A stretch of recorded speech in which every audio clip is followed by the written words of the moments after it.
আমাদেরকে আল্লাহ খলিফা হিসেবে সৃষ্টি করেছেন। তোমাদের সামনে ধ্বংস অনিবার্য। তোমরা অ্যাটম বোমার মুখোমুখি এসে দাঁড়িয়েছ।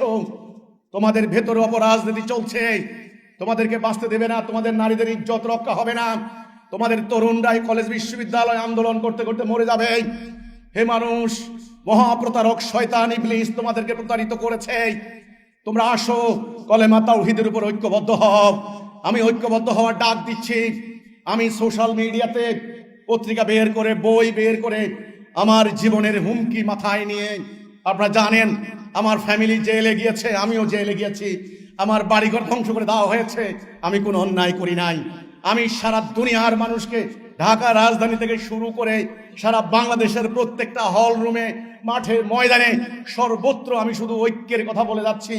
আমি বলে যাচ্ছি, তোমরা যারা এই দেশে দলাদলি করে সামান্য ক্ষমতার জন্য, সামান্য একটা এমপি হওয়ার জন্য, সামান্য একটা ইউনিয়ন পরিষদের চেয়ারম্যান হওয়ার জন্য এক মুসলমান আরেক মুসলমানকে কুপিয়ে হত্যা করছো, এক দলের লোক আরেক দলের লোককে গুলি করে হত্যা করছো, জবাই করে হত্যা করছো, মহাপ্রতারক শয়তান তোমাদেরকে নরকে না নেওয়া পর্যন্ত এগুলি চালাবে।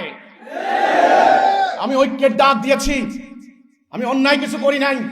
আমি জানি না এই জাতি বিনাশী অনৈক্য, হানাহানি, এই টুকরা টুকরা হয়ে যাওয়া জাতিগুলি আবার কবে ঐক্যবদ্ধ হবে।